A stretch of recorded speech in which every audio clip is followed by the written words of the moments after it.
Hello friends, स्वागत है आपका आज के इस नए वीडियो में। आज के इस वीडियो में हम लोग अगले टॉपिक विकास की अवस्थाएं, स्टेजेज ऑफ डेवलपमेंट के बारे में चर्चा करेंगे। तो आइए शुरू करते हैं बिना देर किए हुए। सबसे पहले जो कि आपका जो ये स्टेज है 7 स्टेज में बांटा गया है, जो कि अलग अलग है। और इसमें से जो टीचिंग एग्ज़ाम में जो पूछा जाता है वो जो है टोटल नहीं, इसमें से 4 जो है मुख्य जो अवस्थाएँ हैं वो 4 जो है हम लोग को पढ़ना है। और इसके बारे में जो हम लोग को अलग से जो है टोटल जो है डिटेल्स में भी पढ़ना है अलग अलग स्टेजेज के बारे में। तो आज जो है टोटल स्टेजेज कितने होते हैं उनके बारे में जो है हम लोग कंप्लीट जानकारी प्राप्त करेंगे। और यहाँ से जो है डायरेक्ट क्वेश्चन किसी भी टीचिंग एग्जाम में पूछा जाता है, जैसे कि शैशवावस्था जो है कितने वर्ष तक का होता है। तो ऑप्शन दिया हुआ रहेगा 0 से 2, 2 से 4 या 4 से 6। इस टाइप का जो है क्वेश्चन बहुत सारे जो है टीचिंग एग्जाम में बार बार पूछा जाता है। तो आप लोग को ये स्टेजेज और इनकी जो वर्ष है, मतलब कितने से कितने वर्ष तक का होता है, ये आपको याद रखना है। तो आइए बिना देर किए हुए शुरू करते हैं। तो सबसे पहला जो स्टेजेज है वो है गर्भावस्था, कि जब बच्चा जो है गर्भ धारण कर लेता है तभी से जो है डेवलपमेंट शुरू हो जाता है। तो गर्भावस्था में जो गर्भ धारण से जन्म तक का जो समय होता है वो गर्भावस्था कहा जाता है।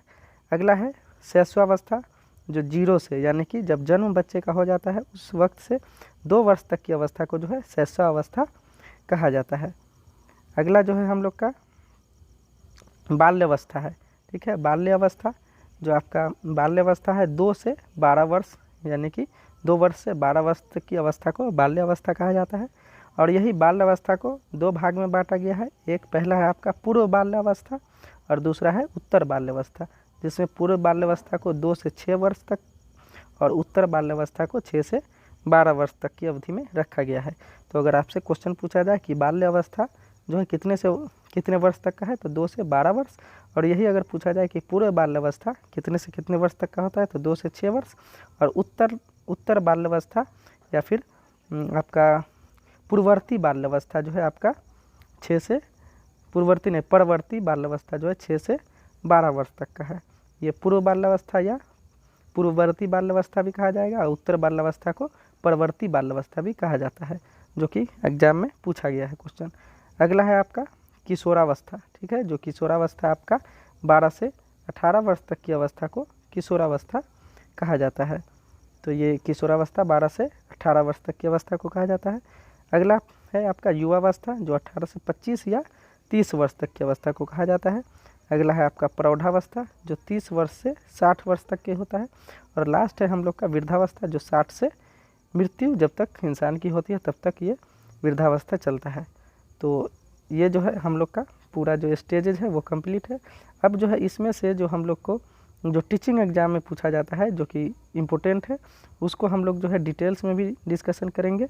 और उस अवस्था में बच्चे का डेवलपमेंट किस किस प्रकार से होता है, कौन कौन सा डेवलपमेंट होता है, ठीक है, उस सब के बारे में हम लोग डिटेल्स चर्चा करेंगे। जो कि किसी भी टीचिंग एग्जाम में सीटेट हो या फिर बिहार टीईटी हो या फिर यूपी टीईटी या फिर केवीएस, DSSB, किसी भी टीचिंग एग्जाम में जो है यहाँ से क्वेश्चन पूछा जाता है। तो आपको ये याद रखना है, जो मुख्य जो अवस्था होता है, मुख्य स्टेजेज होता है, वो होता है 4। ये 4 जो मुख्य अवस्था है इनको हम लोग डिटेल्स में पढ़ेंगे। जो यही 4 अवस्था से जो है हम लोग को किसी भी टीचिंग एग्जाम में क्वेश्चन अंदर से बार बार पूछा जाता है। तो याद रखेंगे, पहला हो गया जो मुख्य अवस्था है शैशवावस्था 0 से 2 वर्ष। उसके बाद है आपका पूर्व बाल्यावस्था 2 से 6 वर्ष और उत्तर बाल्यावस्था 6 से 12 वर्ष। अगर यह सिर्फ बाल्यावस्था पूछा जाए तो 2 से 12 वर्ष और किशोरावस्था 12 से 18 वर्ष। तो ये चारों को हम लोग डिटेल्स में पढ़ेंगे नेक्स्ट वीडियो में। तो वीडियो कैसा लगा कमेंट करके ज़रूर बताइएगा। मिलते हैं नेक्स्ट वीडियो में। धन्यवाद।